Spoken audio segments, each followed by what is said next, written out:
How's it going? So, before I start, after this night happened to me, I joined a biker gang. So my friend Ellen and I, we finally decided to go into Dirty Frank's, which is on 13th Street. We pass it all the time, and we're always like, man, we should really go in there, and we just never do it because we're lame. So this is our night, and we're doing it. We're not turning around. We're going in there. And we get in there, and the place is freaking packed. Like, it's jumping with people. And to our pleasant surprise, it's jumping with people because it's part of a dirty bar crawl. So I say pleasant surprise because the woman in charge of the event is wasted. Like, I mean, she is just gone.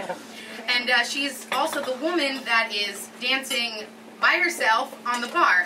So it's pretty easy for me and Ellen to kind of schmooze our way into getting some wristbands, and before you know it, we're drinking for free with everyone else. So a few hours later, we end up at a different bar, which is Bob and Barbara's, down South Street. And I can tell right away, even though it's my first time there, why it made the dirty bar crawl list. I could barely tell it was open, except for the very small open sign. There's one thing, though, that is very exceptional about this bar, which is a beautiful, reckless, amazing bike that's sitting outside. Now, this bike is all leather and pearl trim, and I don't know if anyone has ever gotten this urge before, but I just want to lick this bike. So Ellen and I, we circle around it for a little bit. We're admiring it. We look a little more drunk than we are. People are thinking, don't serve those girls. But really, we're just super intoxicated because this bike is foxy. It's so hot.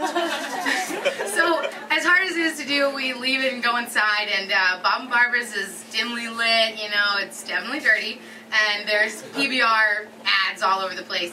And we're not in there for long before the bartender comes over to us and sits down these 2 huge shots of God only knows what.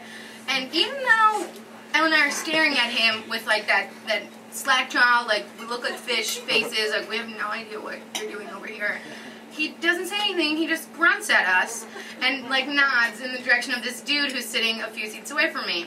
So I turn and I look at him, not you, but a dude. Hey. And now I'm a little nervous because this dude looks exactly like the dude that I sat a few seats away from, right? I didn't want to sit by him.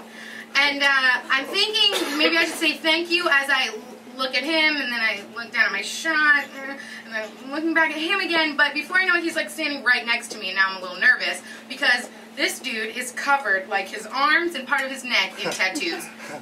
And he also looks like he probably just did some drugs. His eyes are a little crazy and bloodshot. And so he starts talking to us, but the first thing he says is, "It tastes like pancakes." As if pancakes are like the sole thing that is going to make me like weak at the knees. So for some reason, I mean, he just wants a shot, right? Like, I'm going to be friendly. I'm having a great night. I'm drinking for free.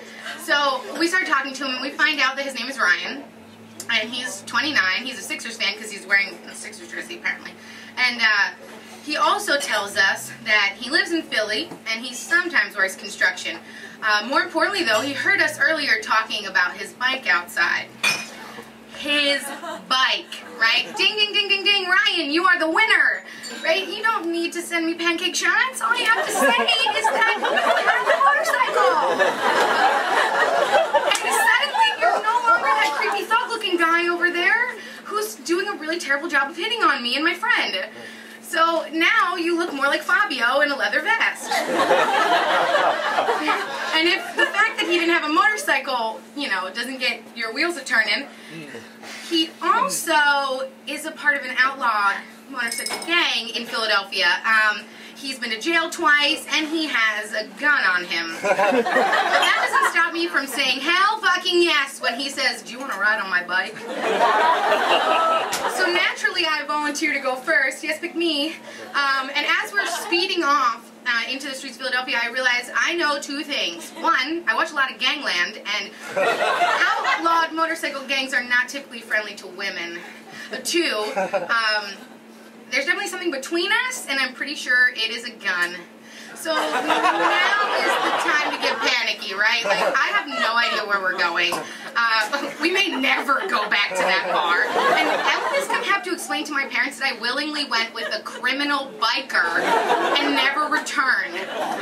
So I'm starting to feel something, you know, like in my stomach. It's rising up in my throat. It's getting ready to burst. If I puke on this guy, it is definitely the last time I ever puke, which really sucks, right? Because that means I'm dead. Sorry. So I'm just going to wrap this up quick. So I realized again some more things. I'm not nervous at all. Actually, I'm having the time of my life, and I just start laughing like a maniac. When he gives me back to Ellen, he says, "Damn girl, you got small feet." If you ever join an MC, tell him to call you baby shoes. No one will fucking win. So when he takes Ellen from me, I don't think about the fact that she could get raped or robbed or pistol whipped.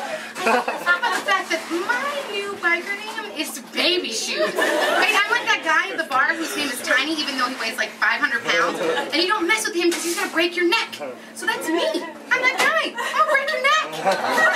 So my friends will go on to tell me that this was probably the most dangerous and stupidest thing I've ever done in my life. But I'd argue that it's more dangerous not to know what my biker gang name is.